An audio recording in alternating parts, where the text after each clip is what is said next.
তুমি আমাকে আঘাত করবে কি? তুমি আমাকে ছেড়ে চলে যাবে আর আমি পাগল প্রেমী হয়ে তোমার পেছন পেছন ঘুরবো? তা ভেবো না, তার আগে 10 গুণ আঘাত আমি তোমাকে করব।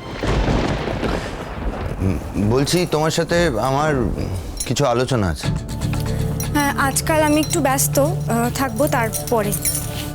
এক্সকিউজ মি, ব্যস্ত মানে কি? কি ব্যস্ততা দেখাচ্ছ আমায়? এই ব্যস্ত মানে কি এমন কাজ? কোন স্যার রাজকাজ করো তুমি? শুনি একটু। বাইরের জগৎ সম্পর্কে তো কোনো ধারণা নেই।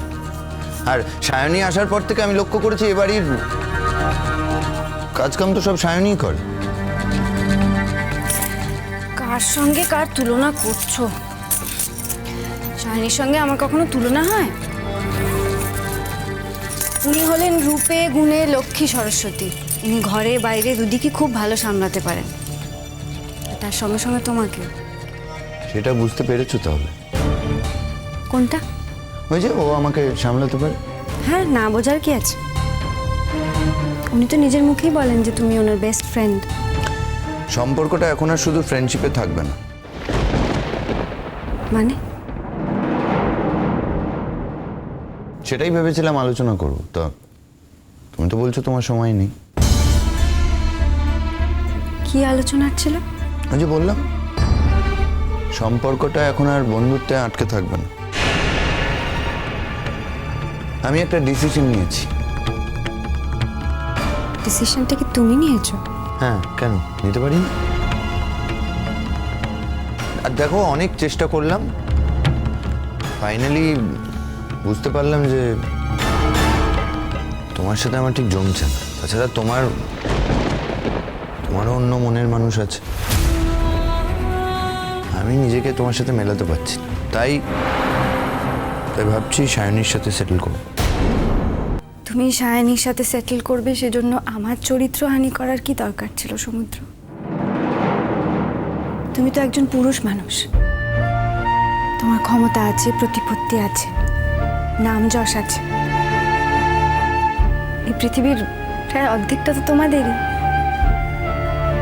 আমরা তো তোমাদের পায়ের তলায় থাকার জন্য এসেছি। তোমার যখন ইচ্ছে হবে ভালোবেসে বুকে টেনে নেবে, যখন ইচ্ছে হবে লাথি মেরে ঘরের বাইরে বার করে দেবে। আমি তো সেটা মেনেও নিয়েছি।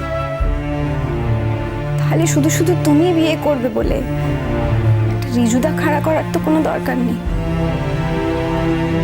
তুমি খুব ভালো করে জানো যে আমি যত খারাপ মেয়ে হই না কেন, যত নির্বোধ হই না কেন, তুমি যদি অন্য কাউকে বিয়ে করতে চাও, তাহলে আমি কোনোদিন নিজের অধিকার খাটিয়ে সেটা পণ্ড করার চেষ্টা করব না। কোন অধিকারের কথা বলছো? আমি তোমায় কোনো অধিকার দিয়েছি নাকি? না, তুমি দাও, আইন দিয়েছে। আমি যদি না চাই তাহলে তুমি বিয়েটা করতে পারবে না। তাই যখন তাহলে চ্যালেঞ্জটা নাও, দেখা যাক কে জেতে আর কে হারে। তোমার সাথে আমি কোনো চ্যালেঞ্জ নিতে পারবো না। আর আমি বিশ্বাসও করি না যে আইনের অধিকার দিয়ে মানুষের মন পাওয়া যায়। তুমি যখন বলেই দিয়েছো যে আমার উপর তোমার মন নেই, তুমি সায়নীকে নিয়ে সুখী হতে চাও, তখন তোমার এই বলে দেওয়াটাই আমার কাছে বিবাহ বিচ্ছেদের নোটিশ। তুমি তাই করো। তুমি যাতে ভালো থাকবে, তুমি যাকে নিয়ে সংসার করতে চাও, তুমি তাকে নিয়ে সংসার করো। আমি তোমাকে কোনোভাবে বিরক্ত করব না। আর তুমি আমাকে বলে দিও, তুমি যেদিন বলবে আমি বাড়ি থেকে চলেও যাব। তাহলে চলে যাওয়ার ব্যবস্থাটা ফাইনাল আছে। আছে। কোথায় চলে যাবে শুনি? শুনি কোথায় চলে যাবে? রিজুদার বাড়ি। আমাদের বাড়ির মান সম্মান নষ্ট করে দেবে, সেটা কিন্তু হতে দেবো না। এতদিন আশ্রয় দিলাম বাড়িতে, তার বিনিময়ে এই পাবো? হ্যাঁ, যে আমাদের বাড়ির মাথাটা হেট করে এই বাড়ির বউ তার রিজুদার বাড়ি চলে যাবে, সেটা হতে পারে না, হতে দেব না। বাড়ি নিয়ে এত বড়াই করছো যে? আমার বাড়িতেও কিন্তু এরকম অনেক ঘটনা ঘটে গেছে। আর তুমি যাকে নিজের জীবন থেকে বাদ দিয়ে দিচ্ছ, সে কোথায় যাচ্ছে না যাচ্ছে তা দিয়ে তোমার কি? বউ বউ করছো যে, কিসের বউ? হ্যাঁ, তুমি একটা অন্য মেয়েকে বিয়ে করবে বলে সিদ্ধান্ত নিয়ে নিয়েছো। তোমার সাথে আমার স্বামী স্ত্রীর সম্পর্ক আর আছে নাকি? নেই তো। নাকি তুমি তোমার বাড়ির ট্র্যাডিশন রাখবে বলে দুটো বউ নিয়ে সংসার করতে চাইছো? তোমার মনে হচ্ছে না তুমি নিজের এখতিয়ার ছাড়িয়ে যাচ্ছ? এই বাড়িতে যখন এসেছিলে তখন তো এটা বলে এসেছিলে যে কাজের লোক হয়ে থাক। তা আমি না হয় সায়নীকে বিয়ে করলাম, তোমার তো তাতে অসুবিধা হওয়ার কথা নয়, তুমি নিজের পোস্ট নিয়ে থাকবে। সবকিছু তোমার ইচ্ছে মতন হবে বলে মনে করো নাকি? না, তা মনে করবো কেন? আমি তোমায় একটা সাজেশন দিলাম মাত্র। আর কি ধারণা তোমার রিজুদা তোমায় বিয়ে করবে, ফুর্তি করে না পথে দাঁড় করিয়ে দেবে, তারপর রং মেখে যা। একদম বাজে কথা বলবে না।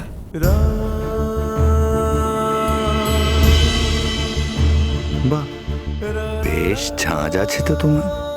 এই ঝাঁজটা তো আগে দেখিনি। তোমার এই ঝাঁজটা কিন্তু একদম অন্যরকম লাগছে, নতুন রকম।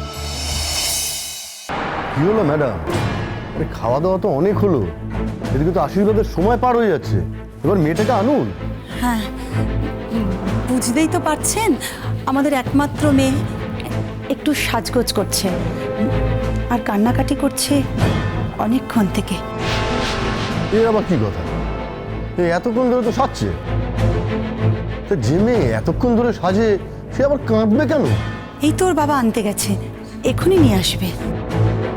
দেখুন, আমরা অনেকক্ষণ এসেছি, যদি আনতে হয় তাহলে এক্ষুনি আনুন, না হলে আমরা ফিরে যাচ্ছি। একই কথা মিস্টার কাপুর, একটু ধৈর্য ধরুন না। দেখুন, একটা সত্যি কথা বলুন তো, আপনার মেয়ে বাড়িতে আদৌ আছে না নেই? অনেকক্ষণ ধরে তো আপনার মেয়েকে নিয়ে গুজগুজ ফুসফুস সব শুনতে পেয়েছি। নিহাত আমরা ভদ্রলোক বলে চুপ করে আছি, কিন্তু এখন তো দেখছি এগুলো রটনা না, সবই সত্যি। দেখুন মিস্টার কাপুর, আমি হাত জোর করে ক্ষমা চাইছি আপনাদের কাছে। মানে আমার মেয়ে ওই পার্লারের মেয়েটির সঙ্গে একটু দোকানে গেছে। আপনারা যদি দয়া করে আর একটু অপেক্ষা করেন তাহলে যেমন করেই হোক মানে আমরা ওকে। আমার ছেলে যেমন তেমন ছেলে নয়। হ্যাঁ, যেখান থেকে পারুন আপনার মেয়েকে খুঁজে আনুন। আমরা তো এখানে আপনার মেয়েকে আশীর্বাদ করতে এসেছিলাম। আগে থেকে জানালে এটা ভালো হতো না? তাহলে শুধু শুধু টাইমটা নষ্ট হতো না। ঠিকই তো। ছি ছি ছি, আপনারা মেয়েকে একটু সামনে রাখতে পারলেন না? তাহলে তো আমাদের এরকম অপ্রস্তুত হতো না। দেখুন, আপনারা ঠিক বলছেন না। আমার মেয়ে সত্যিই পার্লারে সাজতে গেছে। আপনার মেয়ে ওই পার্লারেই থাকুক, পার্লার থেকে সেজে ফিরলে কোনো মনোনীত পাত্রের সঙ্গে ওর বিয়ে দিয়ে দেবে। আমার ছেলের সঙ্গে দিতে হবে না। এই চলো সব। মিস্টার কাপুর, মিস্টার কাপুর,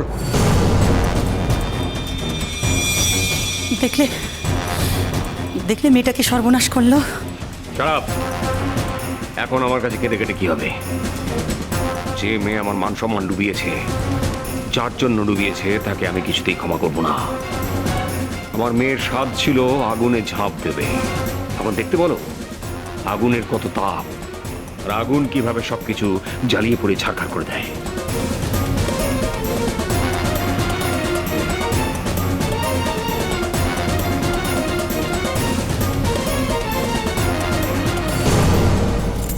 কথাবার্তা শুনে তো মনে হয় না তুমি কোনোদিন লেখাপড়া করেছো। তোমার কলেজে তোমার ছাত্রছাত্রীরা তোমার কাছ থেকে কি শেখে কে জানে?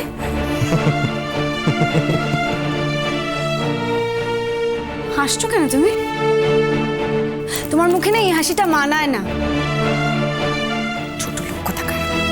ও, আমি না হয় ছোট লোক, তো বড় লোককে তোমার রিজুদা বুঝি। হ্যাঁ, মানুষ হিসেবে রিজুদা তো অনেক অনেক ভালো মানুষ। তোমার রুচির সাথে না রিজুদার রুচির কোনো মিলই নেই। তোমার মুখে রিজুদার নামটা শুনতেও আমার খারাপ লাগে। এই কি বললে? ছাড়ো আমায়, ছাড়ো। আমি কিন্তু এবার মুখ বুঝে সহ্য করবো না। আমি কিন্তু লোকজন ডাকবো, লোকজন ডেকে তাদেরকে বলবো, দেখো শিক্ষিত প্রফেসরের অবস্থা, দেখো আসল চেহারা।